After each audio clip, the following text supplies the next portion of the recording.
Operating a business in today's climate is challenging in its own right. Dealing with difficult client situations can make it even more problematic. Without carefully set and adhered to boundaries, problem clients can rob you of your joy in the work you do and take your time and attention away from other clients. Today, we'll discuss things you can do to manage these difficult client situations more efficiently so you can get back on track and help your clients achieve the great things you know they're capable of. This is part one of a two-part series. I'm Kimberlee Deneice, and this is the Entrepreneur Happy Hour. Welcome to the Entrepreneur Happy Hour, where we dive into the world of business. I'm your host, Kimberlee Deneice, and each week we will bring you inspiring interviews, insightful business trends, and stories from entrepreneurs around the globe. Join us as we explore their journeys, uncover the highs and lows, and everything in between. Whether you're an aspiring entrepreneur or a seasoned business owner, there is something here for you. So sit back, relax, grab your favorite beverage, and let's talk about business. I'm so grateful that I get to be a coach and consultant. Coming from a background in education where I would teach and facilitate, I get to do that now for a living, and I absolutely love it. I've met other coaches and consultants who do similar work but have different areas of focus. If you were to ask 50 coaches within any specialty if they have faced difficult client situations in their careers, all 50 of them will respond with a resounding yes.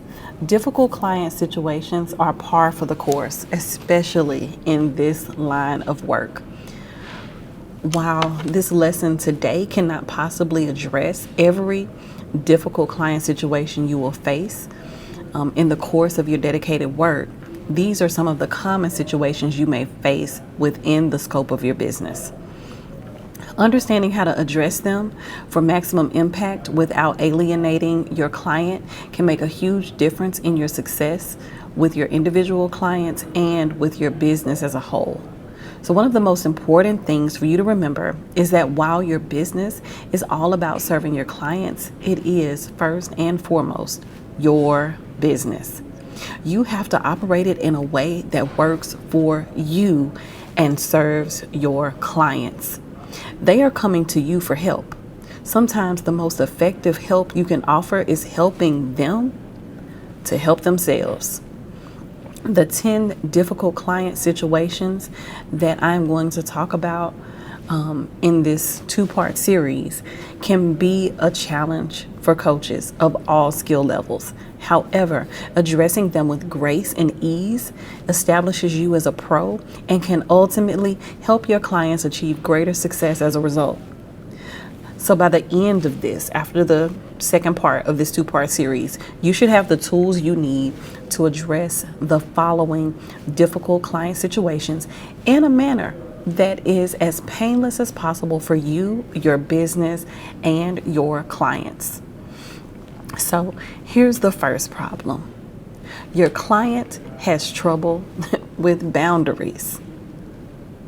Boundaries are important, not only for your clients who need to understand that boundaries exist, but also for you and your family. Do you have clients that call and text you at all hours of the day and the night? This intrusion on personal and family time creates resentment from your family towards your business. In other words, it's a problem that needs to be addressed ASAP. So step one, you want to create collaboration guidelines.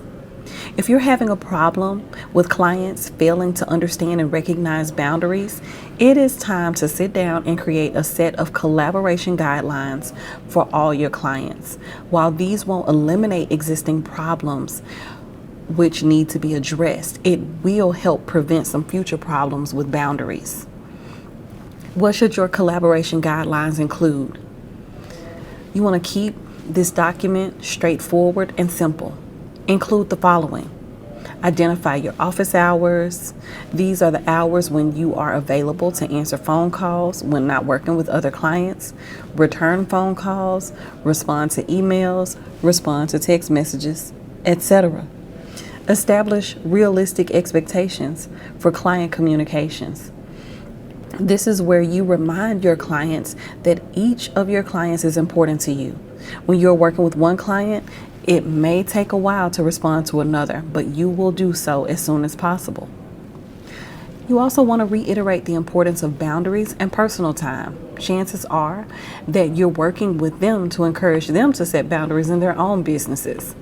Clients need to understand that there are boundaries and limits to your availability as well. This is your opportunity to show them the importance of boundaries, office hours, realistic expectations, etc. in action. It needs to be simple to read and contain few additional parameters so the key details do not get lost in translation. In the future, send out the collaboration guidelines whenever you give your clients your personal contact information. For existing clients, make it a teachable moment. Remind them that it is important for all professionals to establish boundaries and create office hours. Inform them that these are your office hours and you would appreciate their understanding in limiting communications to these times. Step number 2, create auto reply messages outside of office hours. These auto reply messages are important because they do several things at once without requiring you to interrupt your personal or family time to interact with your clients. They give you the opportunity to remind clients of your office hours. They let your clients know you will respond to their messages or requests during your next regular office hours. They allow you to remind your clients they are all important to you. This way, you do not risk alienating your clients through perceived unresponsiveness while honoring your own need for personal time and boundaries between work and life. I've often heard it said that a lack of communication breeds suspicion, right? And so we don't want to do that. We don't want to make our clients suspicious, like we're some scammer that's going to run off with their payment and not be attentive to their needs and what we've committed to help them with. Step number 3, stick to your guns. This is sometimes the most important part of the process for people who dedicate their lives to helping other people. It is also essential that you hold yourself accountable to the standards you set for your business communications. What does that mean for you? Don't answer your clients when they call, text, email, or send Facebook or Twitter messages after hours. In fact, you should only respond to them during normal business hours unless the client continues to push and reach out. Then, you should send a brief reply telling them you are unavailable and exactly when you can be reached during your office hours, and restate the hours and days. Boundaries are as important for your clients as they are for you. For you, they allow you the opportunity to relax and recharge, uninterrupted by work with friends and family. For your clients, it lets them know that they must create boundaries in their own lives with family, work, friends, and coworkers. It's an important lesson that drives home the importance of valuing your time. Problem number 2, client misses appointments or deadlines. Your time has value. Time you spend with one client could easily be spent taking care of administrative tasks or working with other clients. So when you have a client that misses appointments and deadlines, it diminishes the value of your time. Fortunately, addressing the problem is an easier fix than many coaches realize. Step number 1, put your policy concerning missed appointments and deadlines in the client contract. The first step is to address it before it becomes a problem. You can do this by including a clause in your contract with a strict policy about missed appointments that addresses the following: payment or refund information for missed appointments, Cutoff policies for terminating your work with a client. 1, 2, or 3 missed appointments or assignments are a clear sign that they are not valuing your time or their own attempts at personal development. It should be an indication that they aren't ready to make the necessary commitment to the very changes you're trying to help them make. When these points are part of your initial contract with new clients, you can avoid any ambiguity or misunderstanding. Step number 2, learn to recognize a pattern. Obviously, one missed appointment may not be cause for alarm. You may even have some clients, on-call physicians, emergency workers, etc., who may require some flexibility, though advanced warning should be encouraged in these instances.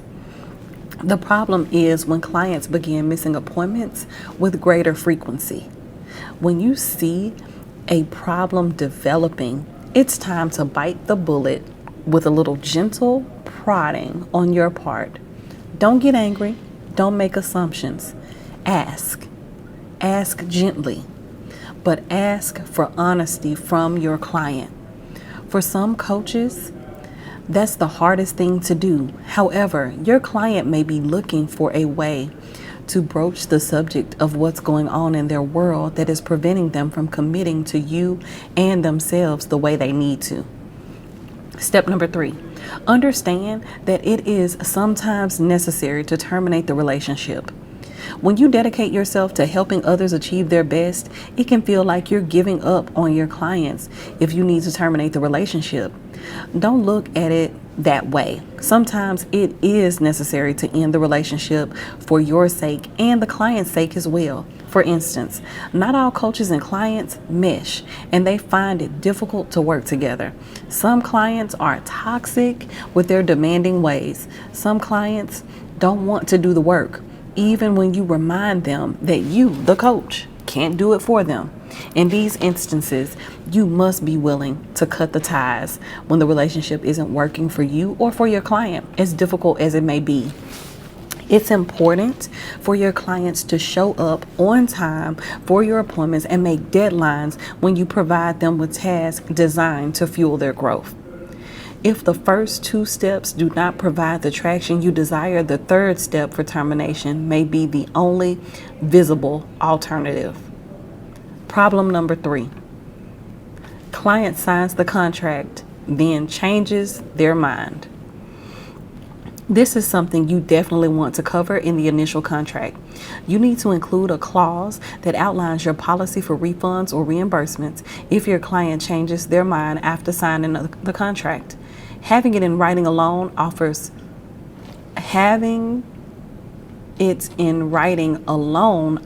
forces the client to be ready to commit before signing the contract. However, when the clients do sign and then change their mind, you do have options available to you. Option number 1, if no work has begun, let it go.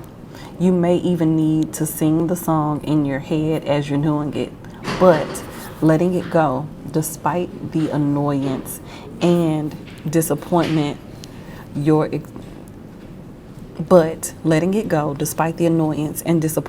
experience may salvage the relationship for your future cultivation. Option 2, if you've begun working with the client or preparing materials for the client, you might consider a partial refund. This allows you both to walk away with something for your troubles. The client gets the benefit of the materials you've prepared and any wisdom you've shared up until this point, and you get a partial fee for services rendered. Plus, you've once again left the door open for future relationship building if you're willing to go there. Option number 3. Some might call this the nuclear option. It is best used in only worst case scenarios when you have no interest in salvaging the client relationship. This is when you offer your client a little tough love, which is admittedly sometimes necessary, and wish them well but refuse refunds beyond anything the initial contract indicated, regardless of the client's request. This, I admit, can be a tough call, but once you make your decision, you'll feel much better moving forward. Just remember to treat each case individually and try to find out the reason for the mind change before choosing how to respond. Responding in the right way can make all the difference in the world for developing a long-lasting relationship with this client that ultimately benefits you both, regardless of how exasperating the initial experience may have been. Problem number 4, informing long-term clients of rate increases. This can be especially difficult if your long-time client is already getting your services for bargain basement pricing. However, as your skills and client lists grow, so does the level of service and experience you bring to the table. In other words, your time is worth more. That doesn't make it any easier to address the matter with customers who have been with you from the beginning. Not only are they loyal to you, but you tend to be loyal to them as well. Odds are good that you have increased rates a time or two already without adjusting their rates accordingly. In every career, the time will come when you must be willing to either bring these new relationships into the fold fully and charge for your time and services accordingly, or allow them to go a different route.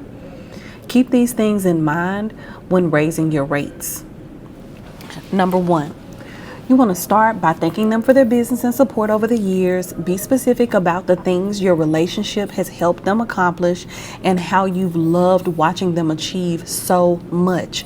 Then let them know you hope to enjoy many more years working together.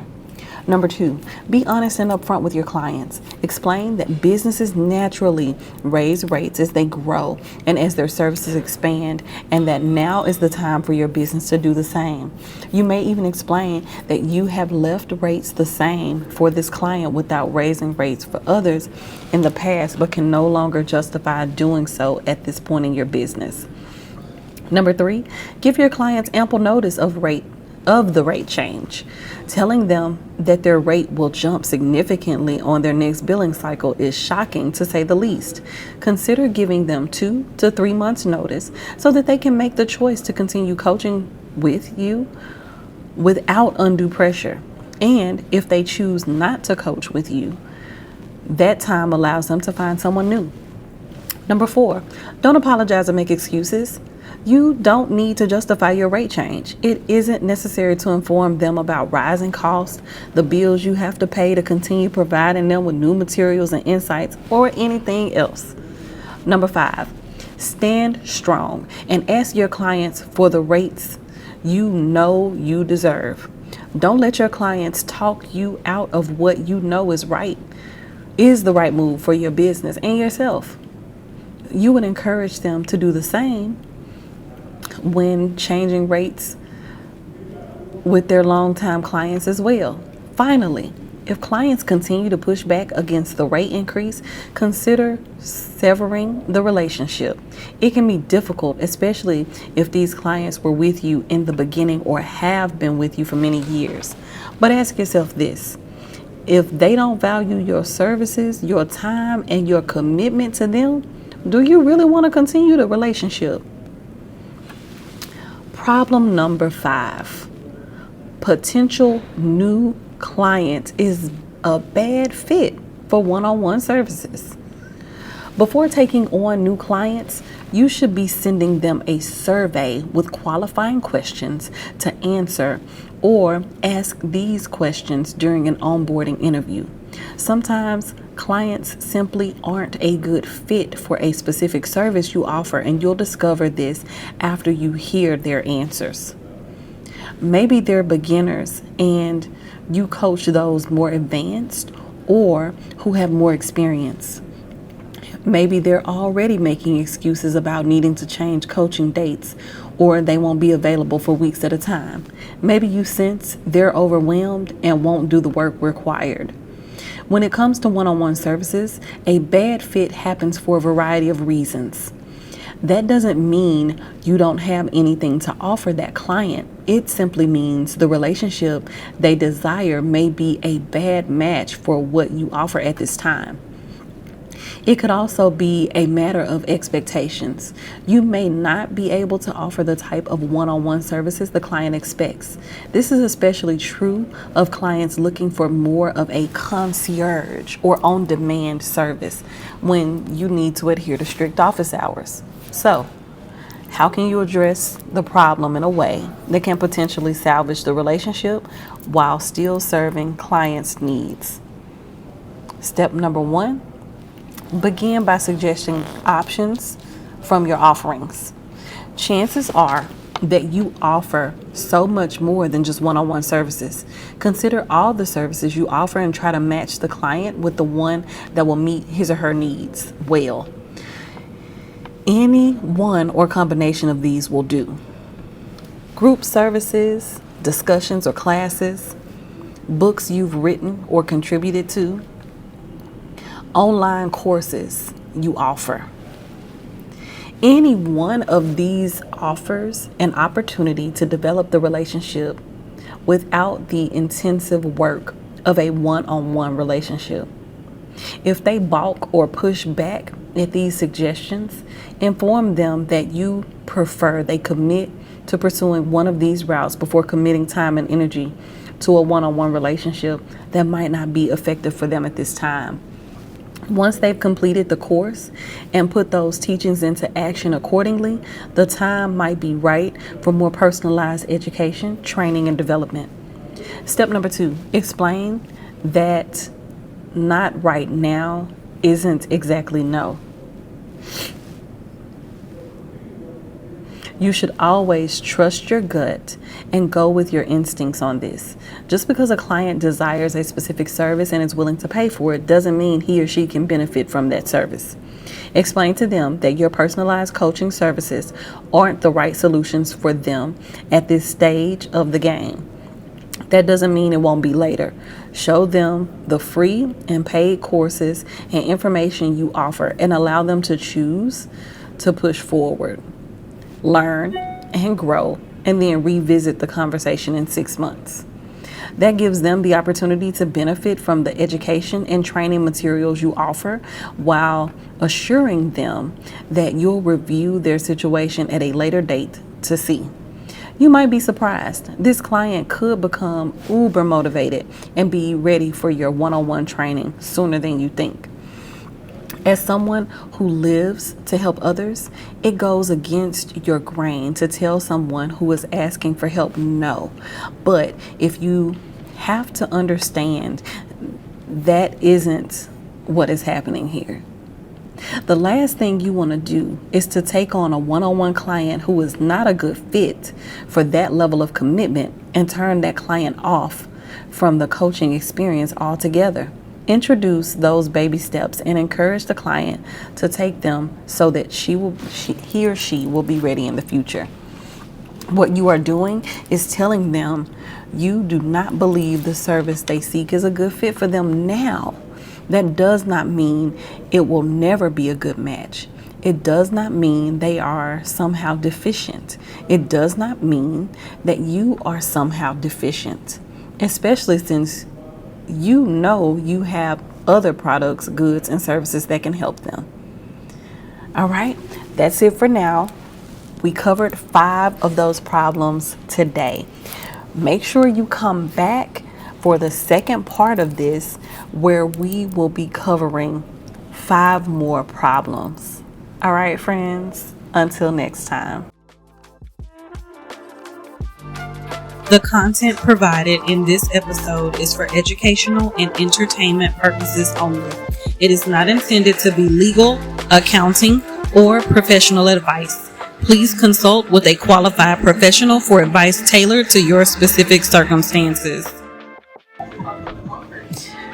Thanks for joining us for this special teaching episode of the Entrepreneur Happy Hour. We hope you gained some valuable insights and practical tips to apply to your entrepreneurial journey.